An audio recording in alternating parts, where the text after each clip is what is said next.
안녕하세요. 반갑습니다. 기능학 의사 닥터진홍입니다. 다들 건강히 잘 지내고 계시죠? 오늘은 암을 막기 위한 건강한 식단에 대해서 한번 얘기해 볼 건데, 자, 우리가 보통 어떤 음식을 먹어야지 암을 좀 피할 수 있나 이런 거에 대해서 얘기를 많이 하는데, 사실은 그 음식을 섭취하는 그 시간과 방법도 중요하다는 거죠. 그래서 먹는 시간만 조절했더니 암을 예방하거나 줄이거나 하는 효과가 있다는 거죠. 굉장히 대단한 겁니다. 사실 뭐 암은 현대에서 너무나 많은 분들이 걸리는 병이기 때문에 거의 한 3명 중에 1명이 걸린다고 하니까, 이런 방법을 좀 알아두시면 결론만 기억하고 있어도 나중에 큰 도움이 되실 겁니다.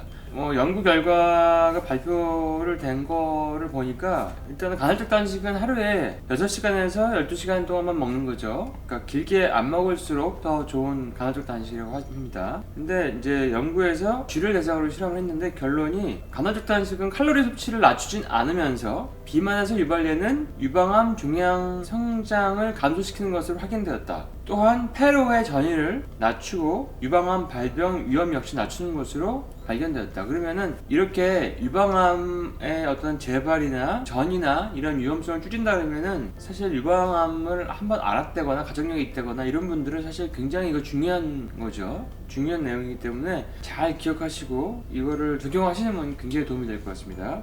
또 다른 연구를 보면은 간헐적 단식을 하게 되면은 조기 유방암 환자의 화학 항암 치료에도 도움을 준다, 이런 연구 논문이 있습니다. 이 연구 논문의 내용을 좀 더 살펴보면은, 유방암에 대한 그 화학요법, 선행화학요법 전에 간헐적 단식을 같이 할 경우에 종양세포가 90%에서 무려 100%까지 감소해 종양이 완전히 소멸할 가능성이 있다. 그만큼 화학요법의 효과를 높여준다는 겁니다. 그 다음에 간헐적 단식이 항암 치료로부터 건강한 세포를 좀 지켜주는 그런 효과도 나타낸다. 대단한 거죠. 그리고 정상세포는 공복에서 증식 상태가 유지 보수 상태로 전환되지만, 악성세포는 영양 부족 환경에서 적응하지 못한다. 그래서 이런 간헐적 단식이 악성세포가 영양 부족 상태로 적응을 힘들게 만드는 그런 적용도 한다고 이해하시면 됩니다. 또 다른 연구를 보니까 간헐적 단식은 인슐린 수치를 낮춰서 유방암 항암에 도움을 줄 수 있다, 이런 내용인데, 간헐적 단식을 하게 되면 인슐린을 낮추고, 인슐린을 좋아하죠. 암세포들이 굉장히 좋아하는데, 일반 세포보다 암세포가 인슐린을 한 18배 정도 좋아합니다. 그래서 인슐린을 낮추는 식단이 굉장히 중요한데, 간헐적 단식이 기능을 한다는 건데, 이런 간헐적 단식은 인슐린 유사 성장 인자, IGF-1도 낮추고, 근데 렙틴 수치도 낮춥니다. 렙틴은 요요를 일으키는 호르몬이죠. 그래서 이런 동물 실험에서 간헐적 단식의 이런 효과는 타목시펜 같은 호르몬 억제하는 약물의 효과를 더 높인다고 나타났습니다. 그러니까 약을 드시는 분들에게도 도움이 된다라는 걸 알 수 있죠. 근데 부작용은 별로 없었다.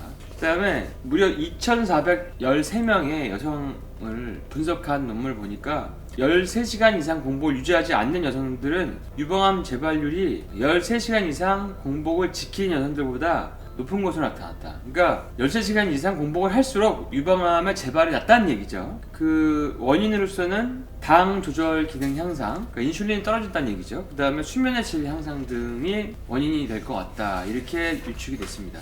그래서 이렇게 암을 갖다가 예방, 재발, 전이 이런 걸 줄일 수 있는 우리가 간헐적 단식의 효과에 대해서 한번 논문 리뷰를 쫙 해봤습니다. 다들 그 암이 두렵죠. 근데 다들 암이 예방하는데 이 좋은 식단을 잘 활용해 보셨으면 좋겠습니다. 여러분들 다들 건강하시고 다음에 또 뵐게요.